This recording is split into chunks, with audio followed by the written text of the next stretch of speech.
پھر ایک عجیب بلاغت ہے قرآن کی. اگر کہا ہوتا, اگر کوئی کہے الشکر والثناء للہ, اردو میں تو ہم دو لفظوں سے ترجمہ کریں گے نا, کیونکہ ہمارے پاس ایک لفظ ایسا نہیں ہے جو ان دونوں کو جمع کر دے ایک میں. تو ہم اردو میں ترجمہ کریں گے شکر اور ثنا اللہ کی ہے یا اللہ کے لیے ہے. اگر ہم عربی میں کہیں الشکر والثناء للہ, جس طرح ہم اردو میں دو لفظ استعمال کر رہے ہیں اسی طرح اگر ہم عربی میں بھی دو لفظ استعمال کر رہے ہیں تو کیا فرق پڑے گا؟ بات تو پھر بھی ایک ہی ہو گئی نا. حمد میں دو الفاظ آ گئے, اسی طرح شکر اور ثنا میں دو الفاظ آ گئے. تو اصل میں عربی زبان اللہ تعالیٰ نے اس لیے چنی کہ اس کے اندر بہت زیادہ سینسٹیوٹی ہے, بہت حساسیت ہے. اگر آپ دو لفظ استعمال کرو گے نا تو اس کے معنی بدل جاتے ہیں. ایک معنی یہ ہوتا ہے کہ کچھ چیزوں کے لیے شکر اور کچھ اور چیزوں کے لیے ثنا. اگر آپ دو لفظ استعمال کرو گے تو اس کا مطلب لازمی یہ نہیں رہتا کہ ایک ہی چیز کے لیے شکر اور ثنا اکٹھے ہیں. شکر کبھی اور ثنا کبھی اور. جیسے آپ کہیں یہ سائیکل اور یہ گاڑی میرے استعمال میں ہے, اگر آپ دونوں کو کہیں اس کا مطلب یہ بھی ہو سکتا ہے کہ کبھی کبھی سائیکل اور کبھی کبھی گاڑی, اکٹھی نہیں, اکٹھی بہت مشکل ہو جائے گی. تو اسی طرح الشکر والثناء للہ دونوں کو اکٹھا کرنا اللہ تعالیٰ نے ایک لفظ کے اندر کر کے ایک ایسی بات کہہ دی جو اگر دو لفظ بھی استعمال کیے جاتے وہ بات نہ ہوتی. اب یہ دونوں اکٹھے چل رہے ہیں. بات سمجھ آ گئی؟ تو یہ پہلا فرق ہے الحمدللہ اور الشکر للہ اور الثناء للہ کے درمیان. ایک اور بات پھر میں آپ کو آپ کی پہلی بریک دیتا ہوں. انٹروڈکشن کافی لمبا تھا. یہ چیز مجھے عادت ڈالنی پڑے گی پاکستانی انٹروڈکشنز کی. میں دنیا میں کہیں بھی جاتا ہوں انٹروڈکشنز نہیں ہوتے. یہاں پہ ایک یونیورسٹی میں یہاں پہ گیا تھا, وہاں پہ 6 انٹروڈکشنز تھے. انٹروڈکشن کرنے والے نے اگلے انٹروڈکشن کرنے والے کا انٹروڈکشن کیا, پھر انہوں نے اس اگلے وہ ایک پوری ایک جس طرح حدیث میں روایت ہوتی ہے نا عن کذا و کذا و کذا, اور میں سمجھا تیسرے والے کے بعد میری باری آنے والی ہے. تو وہ کہتے ہیں اب کسی مزید تاخیر کے بغیر ہم دعوت دیتے ہیں فلانے فلانے. and I was like oh okay میں پھر بیٹھ جاؤں. لیکن خیر میں چاہتا ہوں کہ آپ کا فوکس رہے, تو میں آپ کو ایک اور بات اس سیشن میں بتاؤں گا, اور وہ ہے خطبے میں آپ نے کبھی سنا ہوگا, جمعے کا خطبہ اگر آپ ٹائم پہ جاتے ہو تو خطیب جب اپنا خطبہ شروع کرتا ہے تو شروع میں کہتا ہے ان الحمد للہ. سنا ہے کبھی؟ الحمد للہ نہیں کہتا, کیا کہتا ہے؟ ان الحمد للہ. اب ان کا اضافہ آ گیا خطبے میں. ان کا کیا مطلب ہے؟ بے شک تو بڑا اچھا لفظ ہے. اگر فاتحہ میں کہہ دوں ان الحمد للہ, کیا فرق پڑ جائے گا؟ بلکہ یہ تو ایک زیادہ قوی سٹیٹمنٹ بن جائے گی نا. بے شک ہم تعریف اور شکر اللہ کے لیے. تو ان کہنے سے یا نہ کہنے سے کیا فرق پڑتا ہے؟ اس کی 2 وجوہات ہیں. پہلی وجہ وہ یہ ہے کہ اس کو سمجھنے کے لیے عربی میں ٹیکنیکل الفاظ ہیں, لیکن میں آپ کو آسان زبان میں سمجھاؤں گا. عربی میں کہتے ہیں خبر انشائی, خبری کلام انشائی. لیکن عام زبان میں آپ کبھی کبھی زبان استعمال کرتے ہو معلومات دینے کے لیے. آپ سے کوئی پوچھے موسم کیسا ہے؟ اچھا ہے, آپ نے معلومات دے دیں. کیا حال چال ہے؟ ٹھیک ٹھاک ہوں, آپ نے معلومات دے دیں. کبھی کبھی منہ کھلتا ہے کسی سے بات کرنے کے لیے, آپ اس تک کوئی معلومات پہنچا رہے ہو, وہ خبر دے رہے ہو, اس کو کلام خبری کہتے ہیں. کبھی کبھی آپ کا منہ کھلتا ہے اس میں معلومات نہیں ہوتی, اس میں صرف جذبات ہوتے ہیں. میں آپ کو مثال دیتا ہوں. فرض کریں آپ نے یہاں پر آپ کی سیٹ ہے, بریک ہوئی, آپ بریک میں چلے گئے اور آپ کو پتا ہے کہ کوئی آپ کی سیٹ میں بیٹھنے والا تھا. تو بریک کے فوراً بعد آپ بھاگ کے واپس آئے اور اپنی سیٹ میں واپس آ کے بیٹھ گئے. ابھی کوئی بھی نہیں بیٹھا, آپ کو چین آ گیا کہ آپ اپنی سیٹ پہ واپس آ کے بیٹھ گئے. بیٹھتے ساتھ ہی کہا الحمدللہ. کچھ سننے والا تو تھا نہیں, آپ نے کسی کو سکھایا نہیں الحمدللہ, آپ نے اپنی دل کی آواز کہی ہے نا, اپنے جذبات کا اظہار کیا ہے. اسی طرح اگر ہم کہیں میں کال کر کے تھک گیا ہوں, کال اٹھا ہی نہیں رہے, کہاں غائب ہو گئے, پھر ٹیکسٹ میسج آ گیا سروس خراب ہے, میں ٹھیک ہوں. جب ٹیکسٹ میسج آ گیا تو کیا کہتا ہے انسان؟ الحمدللہ. کوئی ہو نہ ہو الحمدللہ. ابھی میں آپ کو سکھا رہا ہوں الحمدللہ کے بارے میں, کچھ بات کر رہا ہوں, تو ابھی میں معلومات پیش کر رہا ہوں. سیشن ختم ہو جائے, سیشن صحیح جائے, وہاں بیٹھ کے میں کہوں گا الحمدللہ, وہ میرے جذبات کا اظہار ہے نہیں. تو یہ بات واضح ہو گئی. کبھی کبھی ہم بات کرتے ہیں معلومات کے لیے, معلومات دینے کے لیے, کبھی کبھی ہم بات کرتے ہیں اپنے جذبات کا اظہار کرنے کے لیے. عربی کا ایک قاعدہ ہے کہ اگر آپ انا استعمال کرو گے نا تو وہ صرف معلومات کے لیے ہو سکتا ہے, جذبات کے لیے نہیں. انا کا مقصد ہے خبری کلام. انا اگر میں استعمال کروں گا تو میں کسی اور کو کوئی بات سمجھانے لگا ہوں, کسی اور کے لیے میں نے یہ لفظ استعمال کیا ہے, اپنے لیے نہیں. اگر میں انا استعمال نہ کروں تو ہو سکتا ہے کہ وہ کلام، وہ بات معلومات کے لیے ہو، اور یہ بھی ہو سکتا ہے کہ وہ جذبات کے لیے ہو. اس میں دونوں پاسبلٹیز رہ جاتی ہیں. اب فاتحہ میں کبھی کبھی آپ فاتحہ پڑھیں گے کسی کو دعوت دینے کے لیے. آپ اندازہ کرو قریش کے زمانے میں کوئی فاتحہ پڑھ رہا ہو، کوئی صحابی فاتحہ پڑھ رہے ہوں اور کوئی مشرک پاس سے گزرے، اس کو معلومات ملی نا. لیکن ہو سکتا ہے اسی وقت جو صحابی وہ فاتحہ پڑھ رہے ہیں وہ اپنے دل سے پڑھ رہے ہیں، اپنے لیے پڑھ رہے ہیں، یعنی اس کے دونوں اثرات باقی رہ گئے انا نکالنے کی وجہ سے. یہ بات سمجھ میں آ گئی؟ پھر خطیب کیوں کہتا ہے ان الحمدللہ؟ اس کی کیا توق بنتی ہے؟ کیونکہ خطیب کا اصل مسئلہ اپنے سے بات کرنا ہے کہ آپ سے بات کرنا ہے. آپ کو معلومات پہنچانی ہے، آپ کو یاد دہانی کرانی ہے، تو انا کا لفظ وہاں اس کی سینس بنتی ہے. پھر دوسری چیز عربی کے قواعد کے بنیاد، یہ ذرا گہری بات ہے، اس کو ذرا غور سے سمجھ لینا. عربی میں 3 طرح کی آڈینس ہوتی ہے، 3 طرح کے سننے والے. بلاغت میں ہم پڑھتے ہیں 3 طرح کے سننے والے ہوتے ہیں. ایک سننے والا وہ ہے جس کو آپ کی بات سے کوئی انکار نہیں ہے، وہ آپ کا نہ مخالف ہے نہ حامی ہے، کوئی انکار نہیں، نیوٹرل ہے. ٹھیک ہے. ایک ایسا شخص ہے جس کو آپ کی بات پہ لگتا ہے شک ہوگا، اس کو پوری طرح اعتماد نہیں ہے آپ کی بات پہ. اگر کوئی کہے نعمان علی خان آ گئے، ہاں آ گئے، واقعی وہ جو واقعی ہے نا وہ کیا ہے، اس کو آپ کی بات پہ یقین نہیں ہے. تیسرا ہے جو آپ کی بات سے اختلاف کرتا ہے. 3 طرح کی آڈینس ہے، اتفاق کرنے والا، شک کرنے والا اور انکار کرنے والا. 3. عربی میں جب آپ بات میں زور ڈالتے ہو نا انا کے ذریعے، اور بھی الفاظ ہیں، جب آپ ایک زور ڈالتے ہو نا تو اس کا مقصد ہوتا ہے کسی ایسے شخص سے بات کرنا جس کے دل میں شک ہو.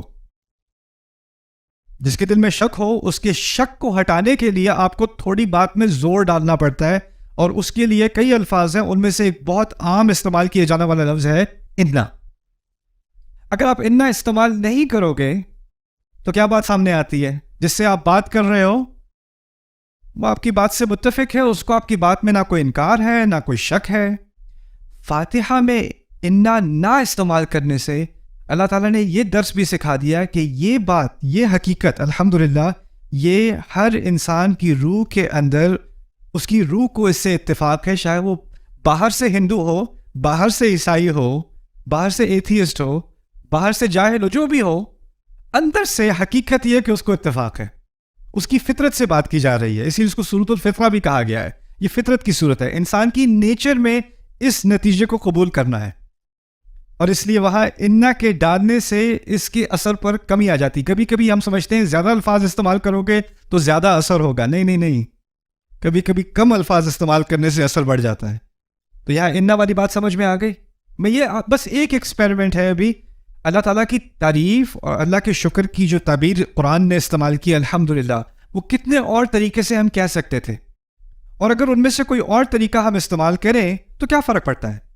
اگر ہم کہتے ہیں قرآن اتنا پرفیکٹ ہے، اس میں کوئی لفظ اپنی جگہ سے بدل نہیں سکتا، تو چلو یہ ایکسپیریمنٹ کرتے ہیں، تھوڑے تھوڑے بدل کے دیکھتے ہیں کیا فرق پڑ جاتا ہے. ایک اور ابھی لگتا ہے آپ اتنا نہیں سوئے ابھی، تو میں ایک اور آپ کے سامنے رکھ دوں. عید کی نماز جب ہم جاتے ہیں تو کیا پڑھتے ہیں؟ رستے میں تکبیرات پڑھتے ہیں، اللہ اکبر اللہ اکبر، لا الہ الا اللہ، واللہ اکبر اللہ اکبر، وللہ الحمد.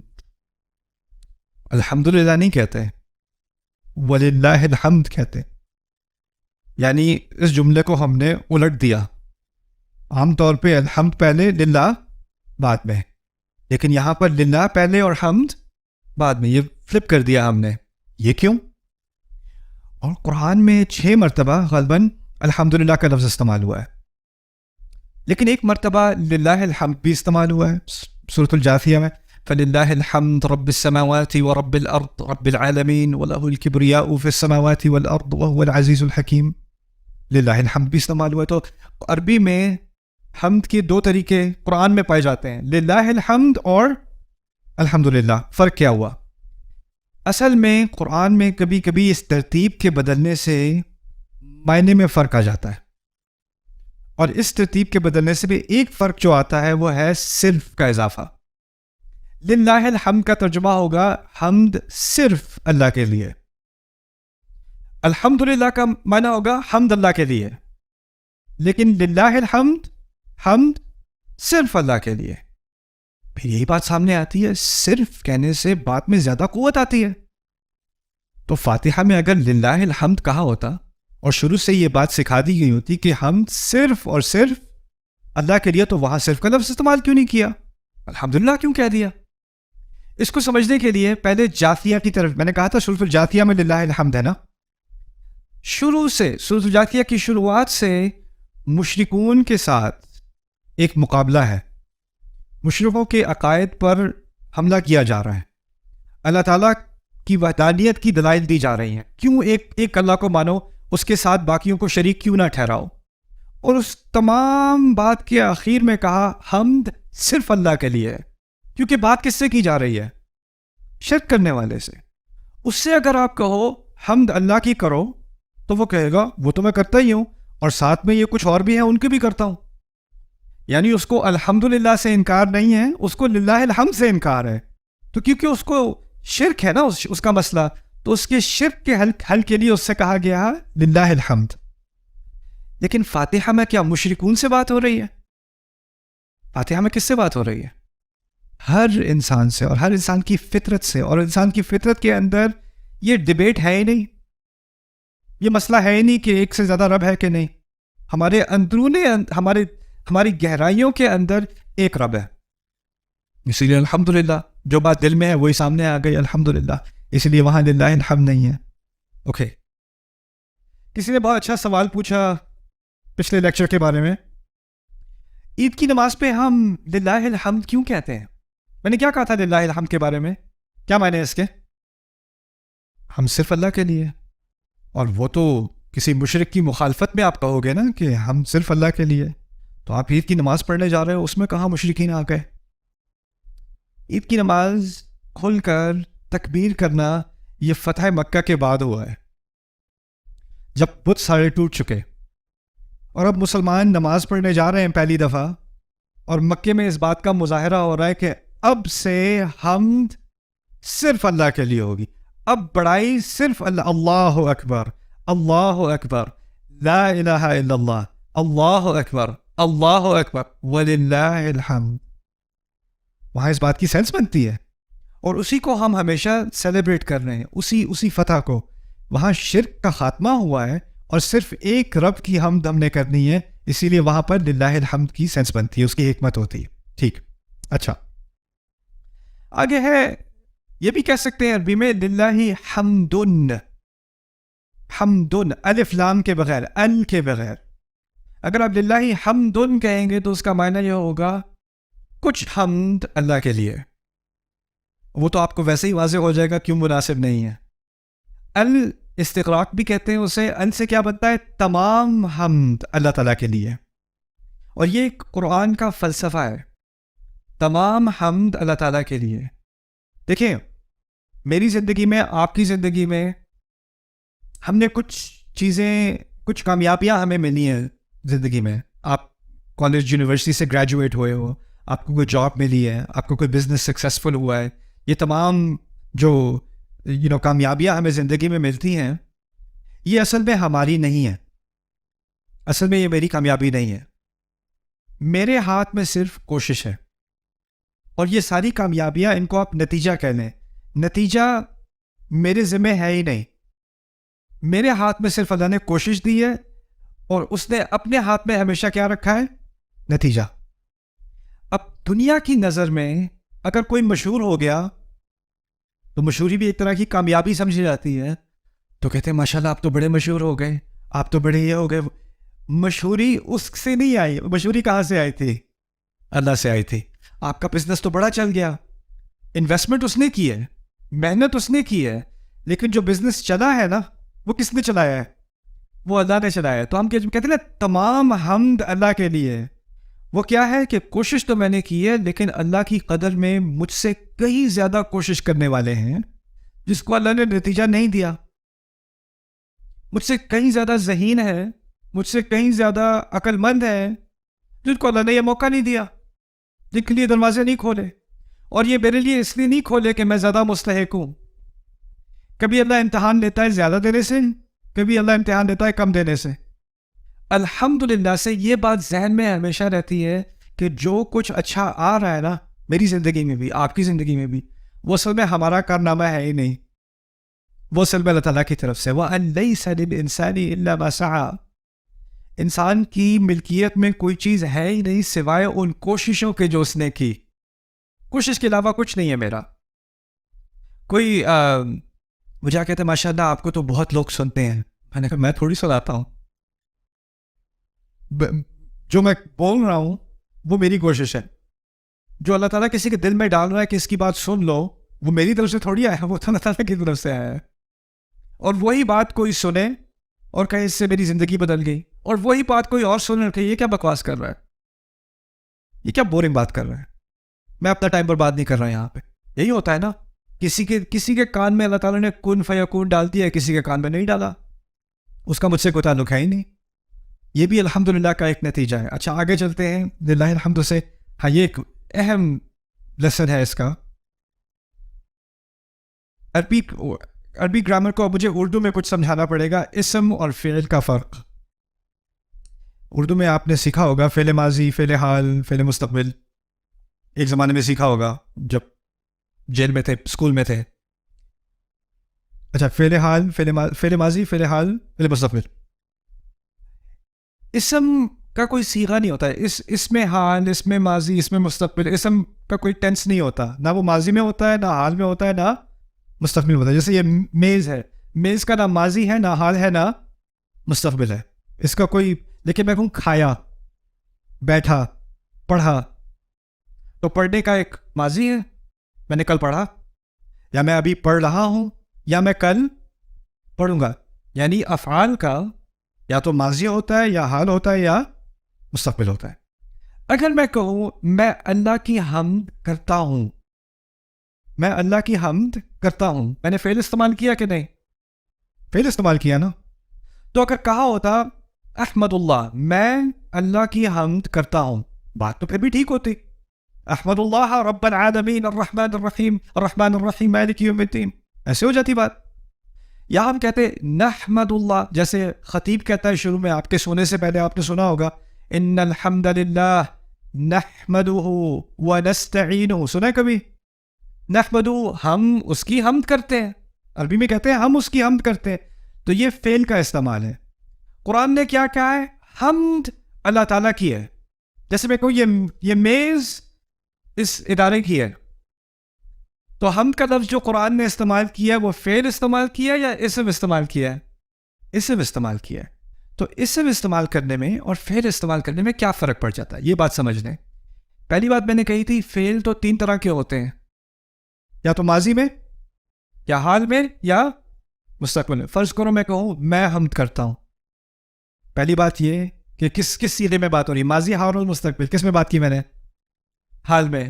یعنی میں نے اس بات کی کوئی ضمانت دی کہ میں ماضی میں بھی کر رہا تھا, اور نہ میں نے اس بات کا ذکر کیا کہ میں مستقبل میں کروں گا, نہ وہ میرے بس کی بات ہے.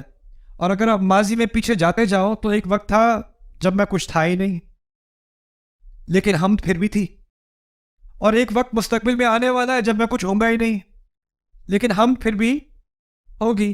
تو اس بات کی ضرورت ہے کہ حمد ایسی ہو جو نہ ماضی میں پھنسی ہو, نہ حال میں, اور نہ مستقبل میں. اور اگر آپ نے کوئی ایسا لفظ استعمال کرنا ہے جو وقت کی قید میں پھنسا ہوا نہ ہو, تو وہ فعل تو ہو نہیں سکتا. وہ کیا ہونا ہے؟ الحمدللہ. یعنی اس میں اب وقت کی قید نہیں رہی. دوسری بات, جب فعل ہوتا ہے نا کوئی کام, تو اس کا فاعل بھی ہوتا ہے, کرنے والا. میں نے کہا تھا میں حمد کرتا ہوں, کرنے والا کون ہوا؟ میں. اگر میں کہوں ہم حمد کرتے ہیں تو کرنے والے کون ہوئے؟ ہم. اگر میں کہوں تمام مخلوق یا تمام کائنات حمد کرتی ہے تو کرنے والے کون ہوئی؟ تمام کائنات. لیکن جب میں کہوں حمد اللہ کے لیے ہے, جیسے قرآن نے کہا ہے الحمدللہ, حمد اللہ کے لیے ہے, کسی کرنے والے کا ذکر ہے؟ نہ. حمد اللہ کے لیے میں وقت کی قید نہیں ہے, اور کسی کرنے والے کا ذکر نہیں ہے.